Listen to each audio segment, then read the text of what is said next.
Well, hello, and welcome to Fearless Authenticity with Jeanne Sparrow. This is my podcast about finding success in the gift of who we truly are.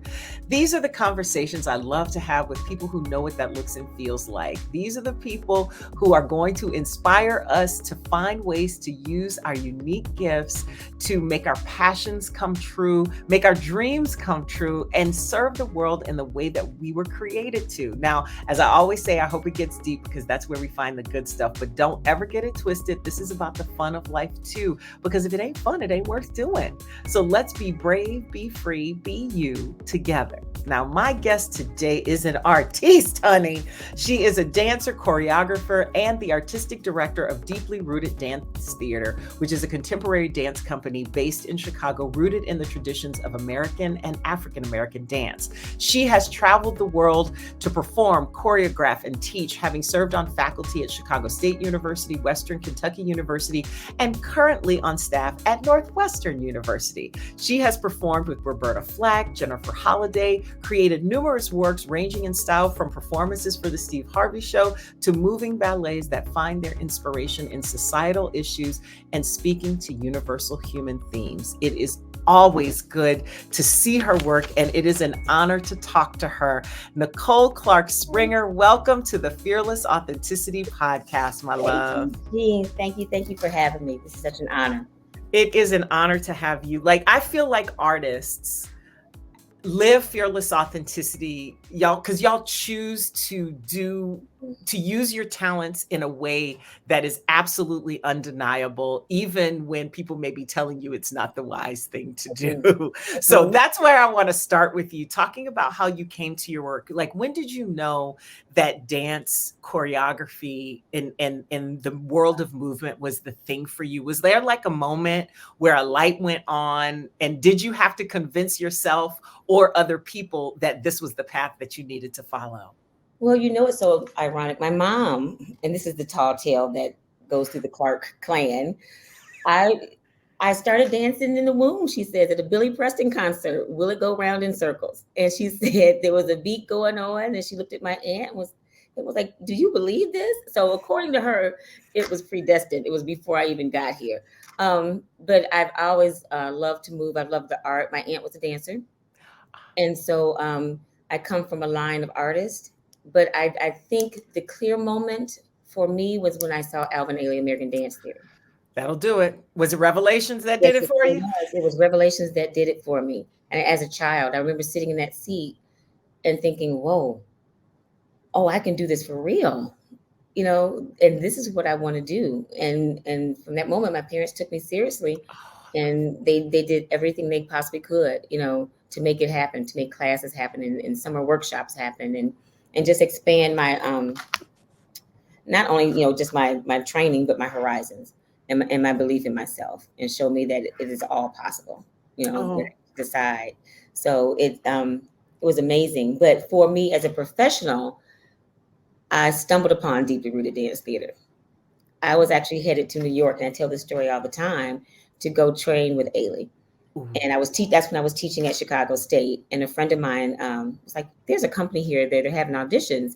I think that you really like them. And I'm thinking, I'm headed to New York. I've got to go. Exactly. No.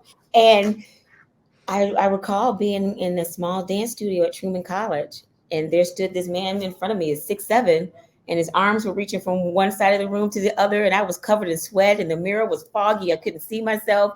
And I was so discombobulated spiritually as what was happening.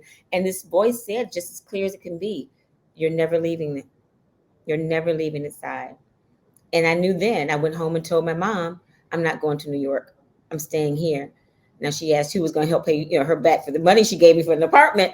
And I did. I paid her back. But I just knew there was something special about this organization, and it spoke to everything I had been told about myself as a Black woman, and everything I knew about myself in that moment in my 20s, and then everything I wanted to know about it, and what I thought I could be, and what I wanted to find, and discover. I wanted to do it here. Ooh. And that's the power of art, right? And the power of finding the right place for your art, Mm-hmm. even for those of us who don't do it professionally, right? It's about that past, present, future all existing in the same space and being able to discover more about ourselves Mm-hmm. in those moments. What have you learned in your journey, especially going from teaching to performing and in choreography and teaching still and having all those things woven together? What have you learned most about yourself from your art? I enjoy process, and the older I get, I give myself grace. Mm. Now I'm learning how to just have space and allow for whatever my intention is, whatever I want to teach, whatever I want to feel when I'm on the floor as a dancer, whatever I want to say inside of the world. That there's 3 points of collaboration that are happening. It's me coming with the idea. It's the dancers either taking the information or seeing themselves inside the step, and then I leave space for God. And then if I can do that and just allow those things to work and understand that it's not going to come out, or it may not be what I thought it was going to end up being okay with it not being what I thought it was going to be, and know that it's all of it is for the good. Yeah. Man, more of us could learn from that lesson. In every life, love, work. I mean, I'm just like, yeah, but setting it up and then not being attached to the outcome sounds like what you're talking about. One of the things that I love about your approach to work, and you talk about, I've seen, articles where you've talked about this before, is how, and I feel like it's connected to the essence of why you found success too. But you tell me how you see the connection.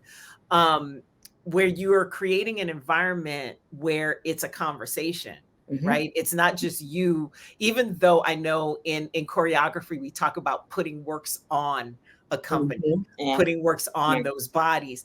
It's a conversation, and it's that process that comes from a dialogue, like actually listening to what people are saying and then taking in feedback, because that's something we also don't like to do, and then holding each other accountable. How do you see that process as contributing to your success, and as an individual and as a collective? Because I think as Black people, we can't, as people at period, we shouldn't ignore the collective, but especially as Black people, we have to pay attention to that.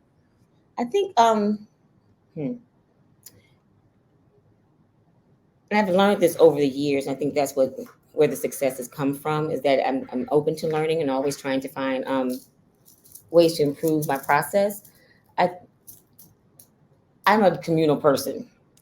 I like community, and it can sometimes be very lonely on this side, as an artistic or choreographer, because everyone expects you just to come in with the answer. And sometimes you need those moments where you're feeding off of another, and you want to toss it out there. You want to make sure that what you're saying not only makes sense, but it's resonating. And there's some sort of process where the dancer and the artist is connecting to it, and they're bringing their voice and their experience to it, and it feels authentic to us both, and it's a shared experience. And for me, that's how I know that it's going to hit whoever's sitting in that seat, because it's coming from a human place. It's coming from a spiritual place, that we both understand that not only I come with this idea, but I'm here to serve someone. It's being presented to me for a reason, because there's someone out there who needs to hear it or see it. And so if I'm obedient in that way, and just making sure that I'm making a process where others are seen and heard and felt inside the space, and they feel affirmed in their talents and how they're moving, but held accountable to their greatness and holding the standard for that, I think that's what earmarks and how we get to that point of success. I think, is, I like putting that in quotes too, girl. Exactly. Who you discuss it with, but yeah, you can feel accomplished. I like that. I like that. So there are a lot of things I want to talk about in that you just said in there. You brought up the word authentic, and clearly that's the theme here. When I say the words fearless and authenticity to you together, what comes to mind for you? Fearless authenticity. To me, I think it's not just one word. It's the fragility of humanity, of just being human, right? Because it's a difficult thing for artists, I'll say. We're asked and required to open and bare ourselves nightly. But inside of that, we're opening ourselves up to whatever criticism from a critic, the opinion of whoever is, watching the work. And it can be hurtful, but we're required to then figure that out, process it. And then the next evening, not even 24 hours later, open yourself up. And that takes someone who is fearless. And I look at fearless being, I'm still able to move with fear, but not be guided by it, right? And then let it take over my life. But the authenticity is I know myself so well, and I know that what I have to share with you is so important that I'm going to do it no matter what you say, because I understand the importance of me being authentic and me always showing you exactly what it is I have to say, no matter what you say, because there's someone out there that needs to hear it. Girl, you just preached a word to me about my own work. Like, I love how there are layers to it. And I never thought about it in terms of how because I think I sometimes think about dance, especially because I think with art, it's like you do it and then you put it up. But dance is like a communal thing because you're performing in front of people, just like live theater. It's a back and forth with the audience that can go a whole lot of different ways. But I never thought about the opening of yourself for it for some reason. I don't know why I missed that. Maybe I've been an audience member too long. Ma'am, Jeremy, come on over, ma'am. But this brings to mind like a lot of your work is about that. And when you see it, like I was rewatching some video last night when I was prepping to talk to you, and I got chills all over again. There are two pieces of yours that I really love: the Madonna Anno Domini. That you did here last fall for Made in Chicago, and then Hadiya. About Hadiya Pendleton, the teenager who was killed in a park near her home, and her parents, became advocates against youth violence, and and you got some amazing reactions to both of those. But the thing about Madonna, I want to talk about Madonna first, because when I read the story about the journey that you took with it, like, talk to me about that. It sounded like a fearless authenticity moment, because it was an experience you had with your own daughters during George Floyd that cast your family history in a different light.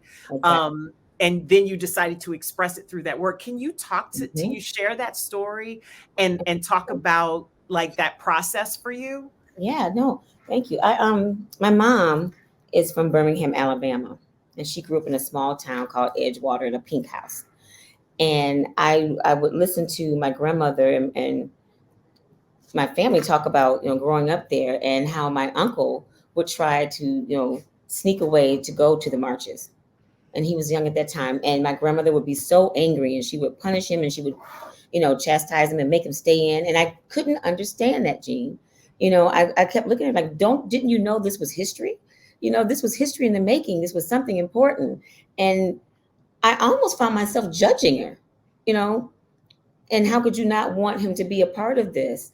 And if you fast forward to 2020, and there's George Floyd, and there's all of the, protests that are going on.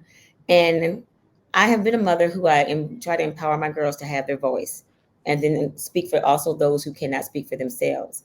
And they've taken it to heart what mommy has said. And it was my youngest one, Sydney, at the time, who looked at me one day, and she was like, "So when are we going downtown?" And I thought, or we didn't plan on going downtown, but she was like, "But we're going to go march, right, mommy?" And they were both very serious. And my husband looked at me, and I thought, this is what my grandmother felt. And it was the feeling of having something that's outside of yourself that's so precious, and you want to protect, and you're afraid if you put them in this precarious situation, or if something comes, to hurt or harm them, you could never forgive yourself. So you don't think about, that there's others, and that there's a greater, but then you look at what is happening right here in your own home.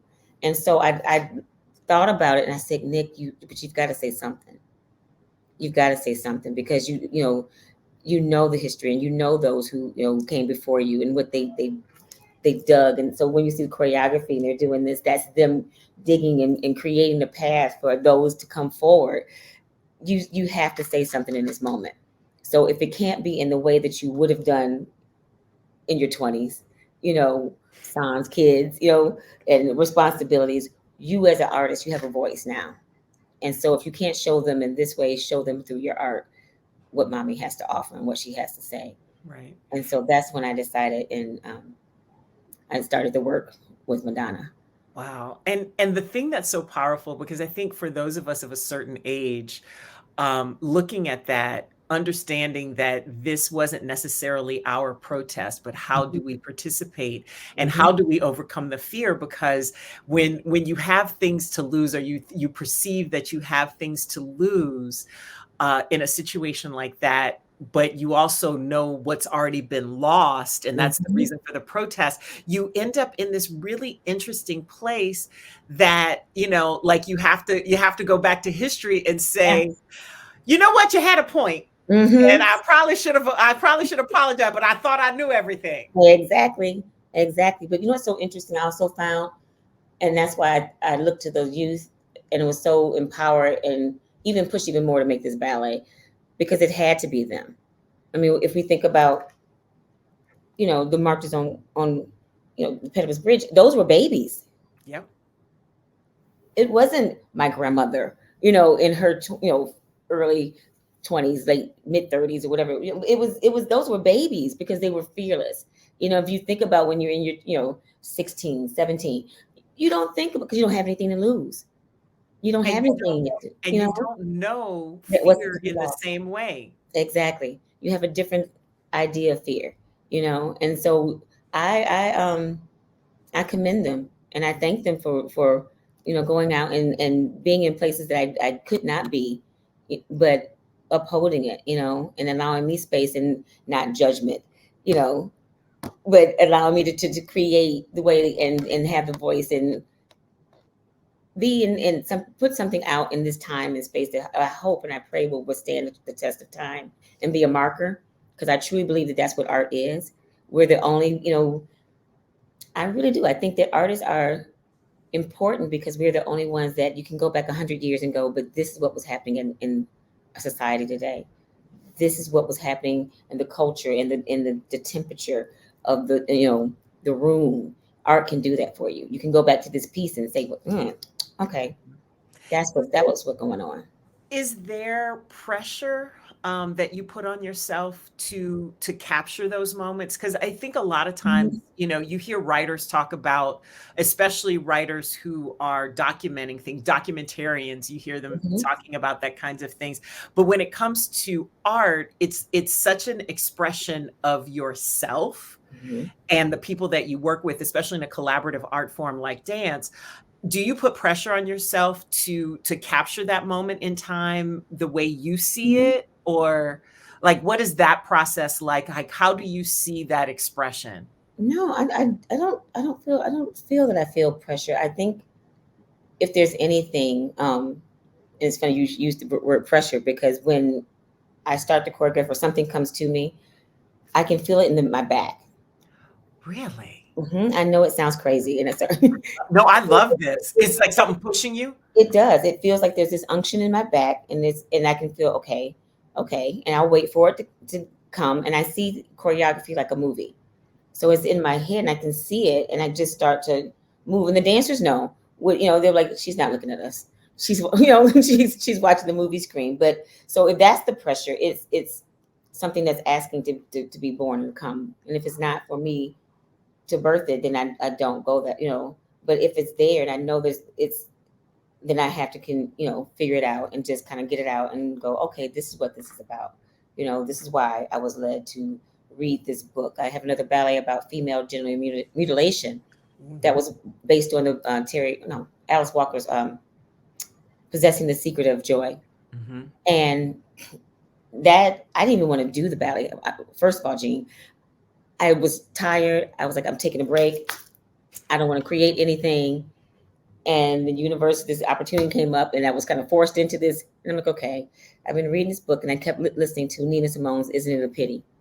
And it was on repeat, repeat. And I'm like, why am I listening to this? Washing the dishes, listening to this. My husband was like, can we listen to something else? But it was there. And then next thing I know, just all these steps just started coming, and I just started working with the dancers. And by the time I sat back and watched the entire thing, I was just floored, and I just couldn't stop. I couldn't stop crying, And so it comes like that. So I don't know if there's pressure to say or react to anything. I think the pressure, what I do feel it, is when it comes, and it's like you have to do it now. Now is the time.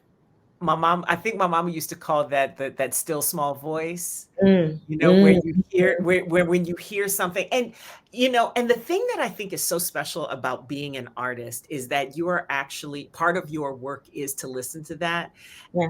and to shut out what other people are saying, like shutting out the critics, shutting out even sometimes the audience to a certain degree before you get it to them. Yeah.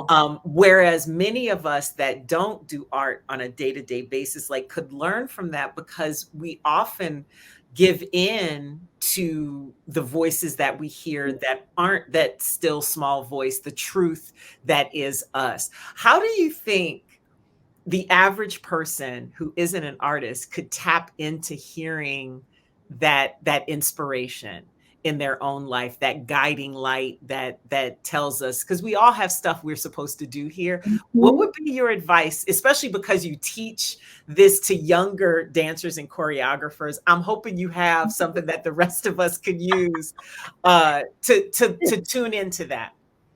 Oh, listen, you sound like my magic dust bag here. I no. I love that you have a magic dust bag, girl. Like, I don't have one. That's a problem. No, I just think being still, and I think just trusting, because we all have it. When we say something told me, that was it. The something that you said, something told me, that was a small voice, but we tend to ignore it and let it pass it by until we're like, oh wait, but something told me I should have did that. We should start listening to something a little bit more closely and just going, because our bodies tell us, our guts tell us, our intuition, things that we don't always put weight on, or think that was actually spirit guiding, spirit letting it. And it's so funny you mentioned Hadiya, because that was the idea behind that ballet, was that I was questioning where was the voice, and on both ends. I grew up, and I'm a preacher's daughter, so my mom and dad would always, as we ate our cereal, my mom would say, I charge angels. So in my little mind, I honestly, Jeanne, thought as I walked outside, I had two large angels on my right and my left, as I walked to the bus stop. And so I thought I was being escorted by. That's power. Yeah, and I didn't think anything of it. I walked, and I had my two angels on the side, and I wanted to know where were her Hadiyas, where were her angels, and then not even hers, the young man. Yeah. Where was that voice to let him know, you don't want to do that? Right. You don't want to do that. So I think if we can honor or even pay attention to those moments when they seem fleeting thoughts, but kind of go back to them and go, wait a minute, that was a thought. It was a thought for a reason. And kind of give yourself time and space to really, really stop, and just listen to it and go with it. But it takes encouragement. I mean, in the studio, it's like encouraging a dancer when you see them about to make a choice and they pull back and you go, no. What were you? Make choices, go ahead and be free to make choices. But I think we're also afraid of making the wrong choice, that we don't make a choice at all, or we don't allow for that space. And I tell the dancers all the time, there's no bad choice. There's no wrong choice. It's just, that may not be the choice for this moment. So let's keep exploring, Girl, you got bars. I mean, damn, sis. Oh, I got things to think about now. So one thing I always like to ask people is, and I'm assuming that as an artist, you've had your share of challenges, setbacks, maybe even what you might consider outright failures. Mm. What have you learned from those moments? Do you have a system for bouncing back? Because I think sometimes that's the hardest thing for us to do, is to bounce back when we've been set back. Yeah. What has that process been, especially since you're a process person?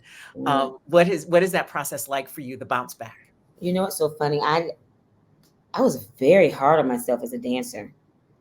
In my younger years, I was extremely hard on myself. And it wasn't until I had to, at one point, step away from the company and get some real life experience, you know. And the older I became, and even now at 51, I really, really, really, I'm going, okay, it's okay. That didn't happen, you know. And I don't tell myself I'll do better, because then that sets up the expectation of, if I didn't, or it happened again, I failed and now I'm beating up again. I just know that there's more time for me to figure it out. And I allow myself time to just go, you're still learning. And clearly there's something that you haven't gotten yet. So what do I need to learn? And then I'm open to learning more about myself, instead of putting the weight of, you've got to do better, Nick. Do better. I don't know what better is clearly yet, you know? So I'm learning what that is, you know, and I'm trying to figure that out for myself, you know. And I have, you know, some things, tools, but clearly there's more tools I need to, you know, to gain and figure this out. But it's grace, but it's also understanding that I'm still learning, and that's a process. You know, I'm still in process. I have a grandmother, you know, who died at 95, and an aunt who was 105.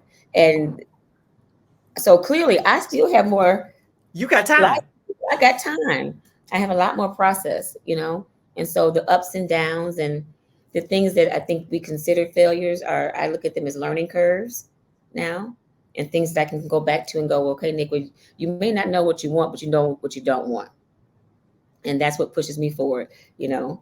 At least I know what I don't want to do, is what I tell people. And so that's half the list, right? So Damn. I know what I'm not going to do, you know, what my mother used to say. And what we not going to do today is that. Exactly. I love that. Because you know what? It's funny, because I remember one time, a distinct moment in therapy, where my therapist said to me, she was like, expectations is what gets us messed up. If you can get rid of that. But I love your approach of leaving it completely open-ended, of, I do still have more to learn. Because I think a lot of us have been told that lie, that we get to a certain point, right? Because you and I are around the same age. I just turned 54, and I'm like, you're like, oh, when am I going to arrive? And that's the lie. That's the lie. And what you just said is a perfect way. I'm so glad I asked you that, because that's going to help me. I'm going to meditate on that one. Good deal. Yes. Ma'am, I could talk to you forever, Nick. I really could. I know you have limited time, so I want to get to the questions I always ask everybody. This one's a two-parter. What is your proudest achievement so far? And what do you still dream of doing? My proudest achievement thus far.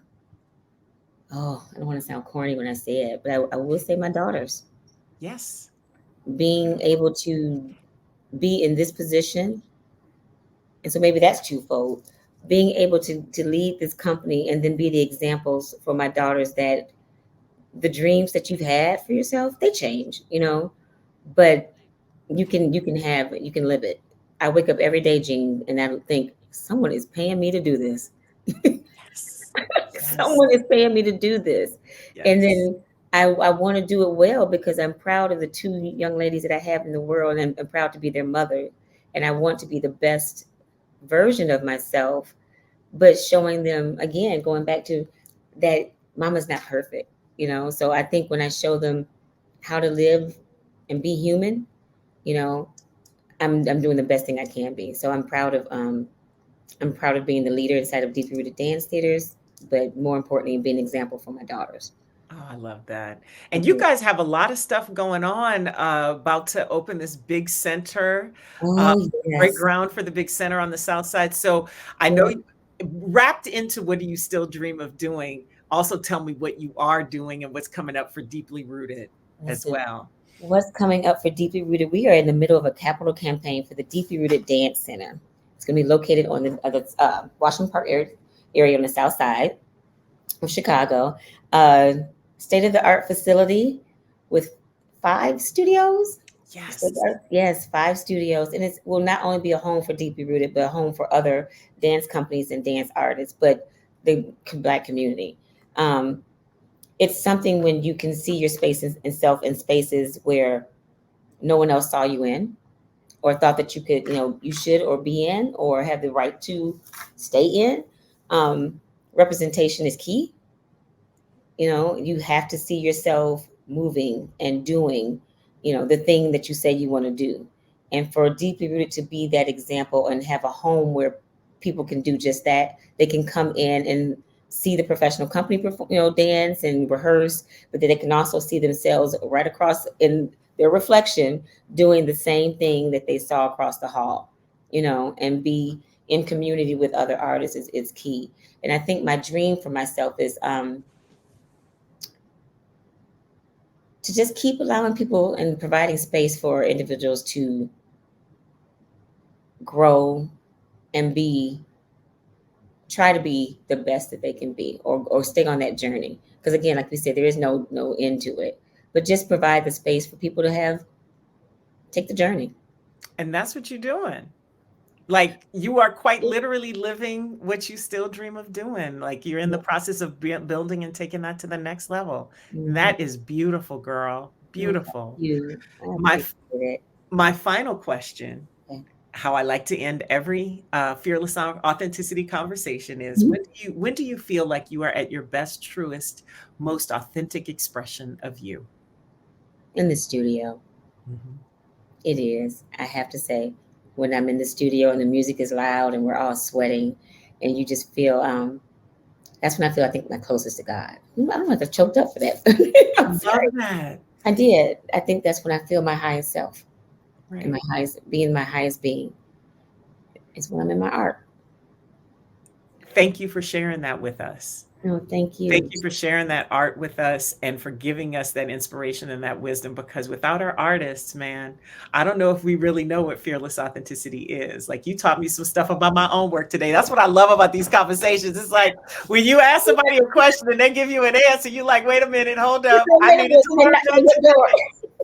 Ma'am, it has been an honor. We got to do this again. Oh, I would absolutely love to. I really would. And I cannot wait to see what happens with the new center on the south side too. We deserve that. Our community deserves that. Yes, we do. We're gonna get you in class, Jeanne. Girl, I haven't danced in so long. But yes, I'm gonna come now. I'm gonna come move my booty. Come on. Move my spirit. Yes. Exactly. Come on, get deeply rooted with us. I will. Sis, thank you. No, thank you so much. This was a blessing. No, thank you. Honestly, the honor was all mine. It really was. I love my conversations with artists because they remind me of things my mother used to say to me.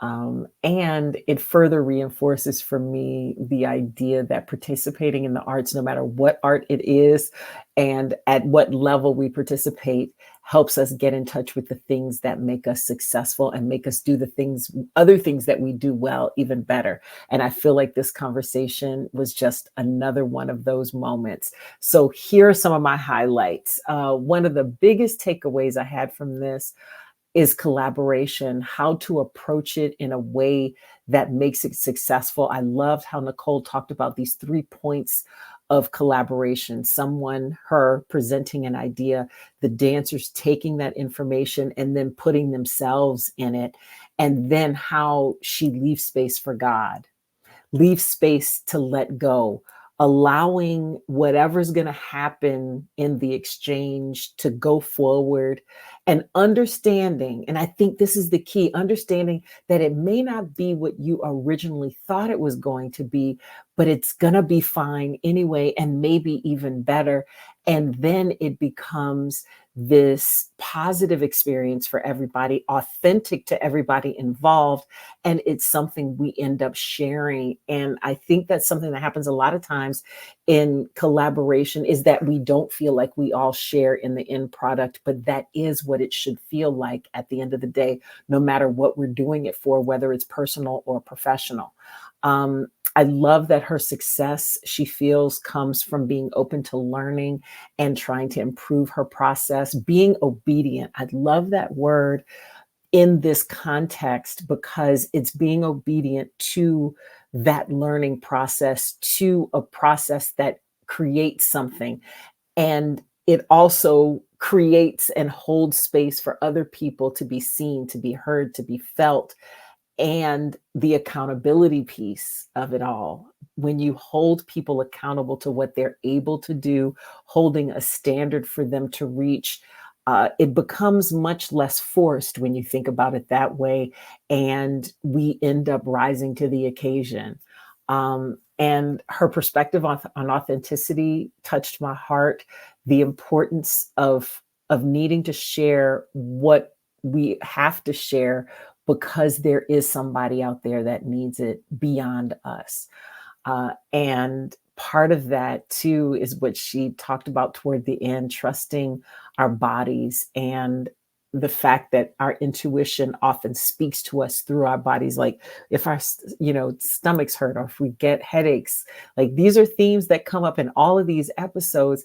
And most of all, I loved that there was no wrong choice, just a choice that might not be for that moment. So that should be the impetus to keep exploring, keep pushing, and just taking the journey. Nicole, so much wisdom from the arts and the art of dance that you shared with us today. Thank you. I also want to encourage you to support Deeply Rooted Dance Theater and their new center that they are building for Black dance and creative communities. Also keep in mind that registration is open for their summer class session, which is open to the public. Go on and check it out. I'll have the link available for you in the description. And of course, as always, I appreciate you, my Fearless Authenticity family. Thank you for your attention. Thank you for listening. We appreciate your support. I could not do this without you or my amazing production team. So thanks to them for your hard work every single week. Please rate, review, download, share, subscribe, do something with this episode or any episode you check out, wherever you check out podcasts, including on YouTube, where the video version of this podcast lives. Every time you do something with an episode, it helps to expand our reach, and we appreciate it. I also hope you'll consider joining our community, fearlessauthenticity.com. My newsletter comes out once a month. I'm also rolling out some new features very soon. So follow me on social for the announcements for that.